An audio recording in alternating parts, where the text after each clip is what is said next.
way. 3, 2, 1, smile.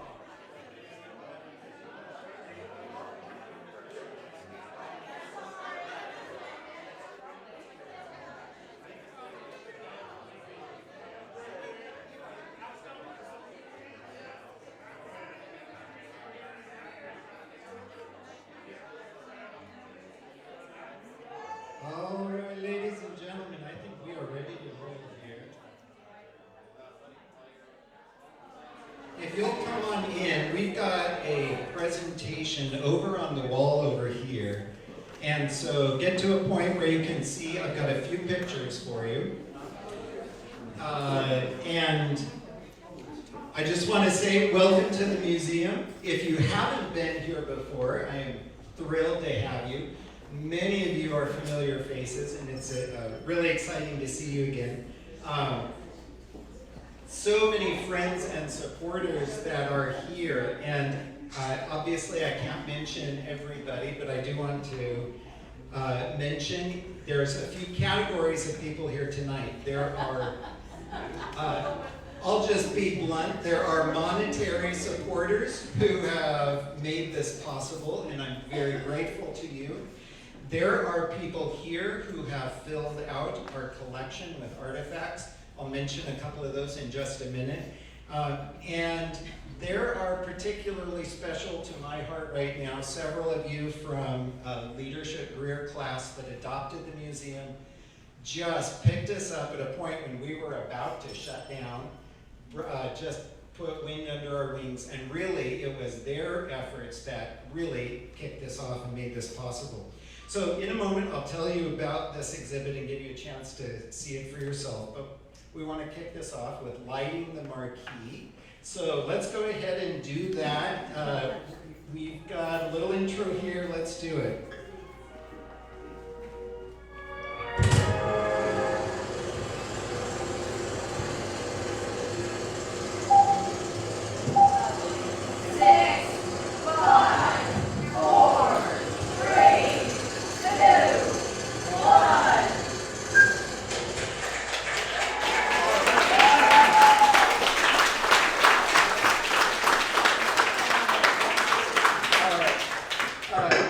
Give me just a second for a quick update of the museum because I don't get the chance to talk to you very often. So let me start with this. In December of 2019, we met with the board of the museum and presented to them a revitalization plan, and the board approved that plan, gave us a green light to do what we needed to do to get this museum back on its feet and meaningful to our community. December of 2019, you know what that means? That means that right after that plan was approved, we rolled out a campaign for the future, and it turned out future meant, well, I'll wait for COVID to go past. COVID was a big delay for us, and so now we are really seeing the museum come alive. Let me just give you a couple of things. We have had visitors in the last month. We have had visitors from Belgium, South Africa, Jordan, Mexico. Today we had a visitor from Pakistan, and all over the United States, Alaska, Maine, Washington State, New York, Indiana, North Carolina, and we've even had a few from South Carolina, believe it or not. We have about 34% of our guests are from out of town, which is just fantastic. We have completed a strategic plan, and it's been reviewed by several specialists in nonprofit planning, and so that gives us a direction and a course. Staffing, because of COVID, in January of last year, we had 0 volunteers who were able to keep the museum doors open. We had some volunteers, but with COVID concerns and things, we weren't able to keep the doors open. Today we have right at 30 volunteers. Many volunteers.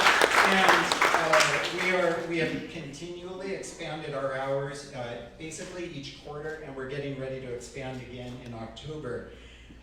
And then on the funding component, we have Leadership Greer did their fantastic work on our behalf. We re-implemented our fundraising campaign this past fall. So in 2019, our total revenue was right at $5,000.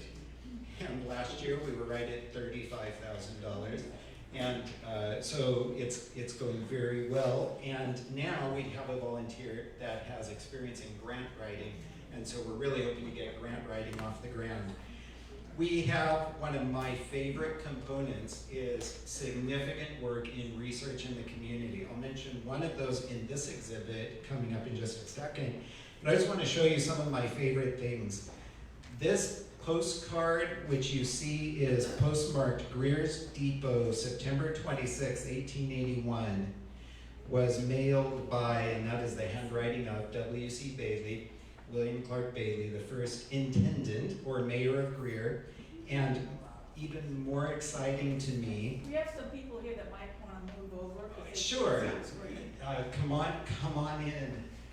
Because the screen is showing things on the screen. That lady who looks quite stern and maybe not like somebody you want to mess with is Victoria Bailey. The Victoria Street is named after. We did not know that a picture of her existed, but the thing I'm really getting to is a gentleman came in a few months ago and dropped off a box of letters, and these are letters written by Victoria Bailey, of Victoria Street fame, from 1873, 10 years before, 1863, 10 years before Greer was founded, through 10 years after Greer was founded, about 1886.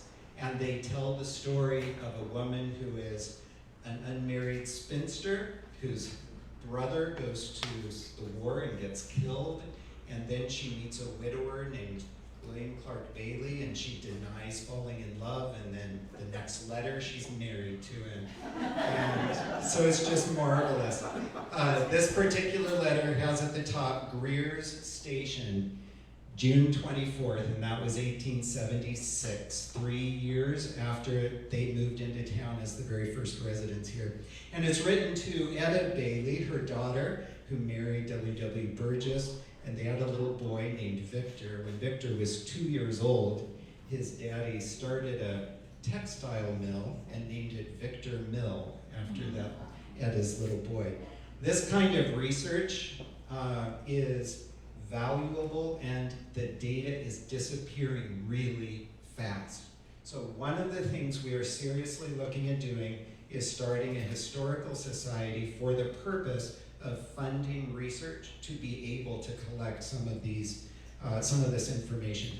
And then finally, our exhibit plan, 2 years ago, we started showing a rendering that looked like this, which is to take this middle hallway and make each of these doors a storefront through history. The very first building in Greer here, and then about 20 years apart going around.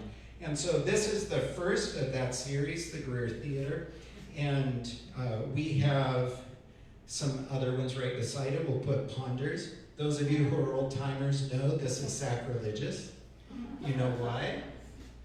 Because Ponders was beside a theater, but it wasn't the Greer Theater, it was the Grand. We're cheating. And I can explain why I'm cheating, but that's happening. Our next major installation is actually happening in this back corner, and it is focused on fire and police. It has been an incredible experience to talk to some of the old-time, Sarah's here, to talk to some of the old-time fire and policemen that spent their lives here. In fact, Paul Green is right here, he's one of them, and find out some of the incredible history from Greer's police and firefighters, first responders, and those who went into the military. Paul just came in a few Saturdays ago and he said, "I've got something for you." And I said, "What's that?" And he pulled out a photograph. It's a photograph of a man in a ski mask holding a gun at a bank teller's head. And it was taken at the bank right here on the corner. A bank robbery in progress. This particular exhibit is focused on entertainment and recreation throughout Greer's history. My wife said you need a before picture, so this is what this wall looked like just a few months ago.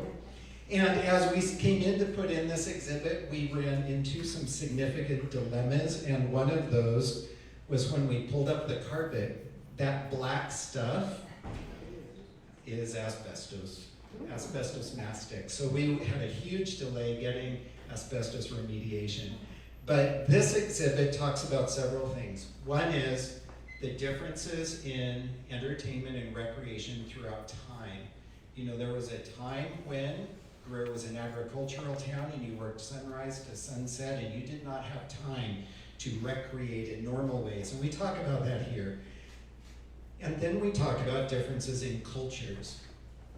There is a reality that if you went to the Greer Theater and your skin was dark, you weren't allowed in. You couldn't go to this ticket window. This is the original ticket window. You had to go to one on the side of the building, and you had to go up a side staircase and sit in the balcony. And I ran across in another theater here, the Ideal Theater, which was on Trade Street. The governor of South Carolina came in the 20s and gave this huge, eloquent speech about how slavery was a great thing and the Ku Klux Klan was honorable. And it says that the crowd cheered. I mean, it was a big deal. And so I tried to tell more of the story than maybe we've told in the past. One of those pieces I have as a mystery, and I would love more information if you have it. And that is, we have discovered, unquestionably proven, that Greer had a Negro textile team, a Negro baseball team.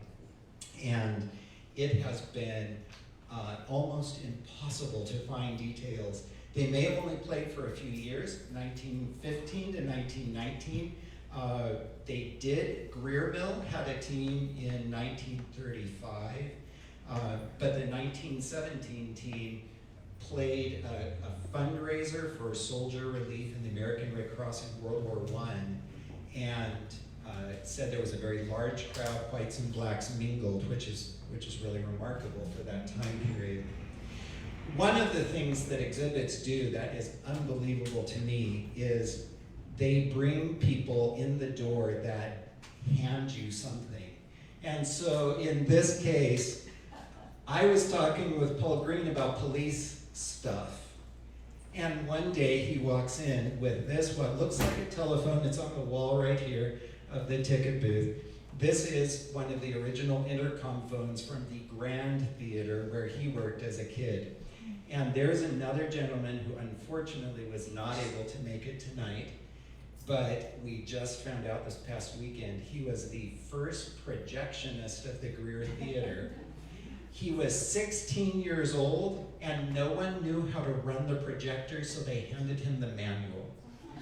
And he gave us the manual with his little notes in red pen on how to actually feed the film.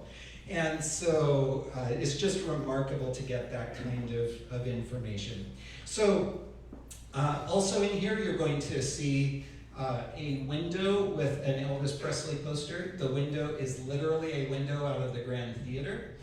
My understanding is, and I think the donor is here, correct me if I'm wrong, but my understanding is that some teenage girl that loved Elvis wanted the poster, and when the Grand shut down, this was the last or one of the last movies they ever showed.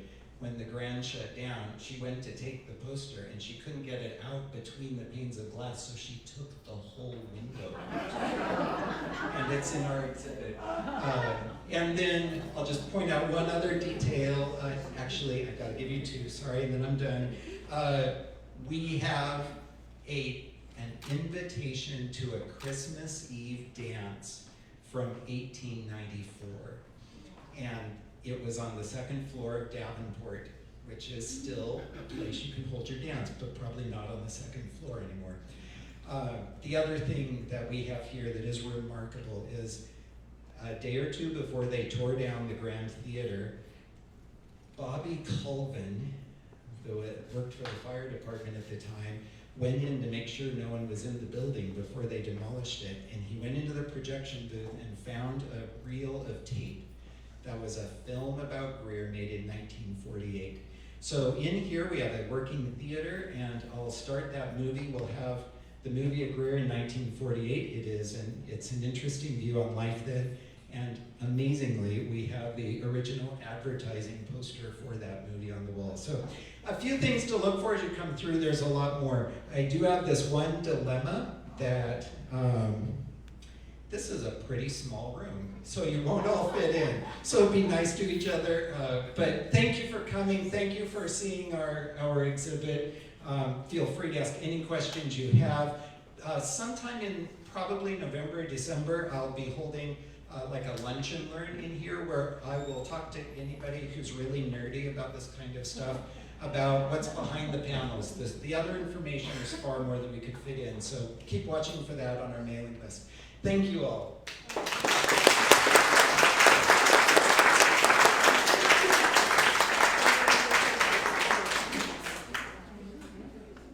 All right, and you're welcome to go in. Are you doing the ghost tour thing this year? Oh yeah, we are. When does that start?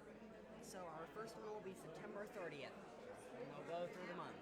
So come in soon.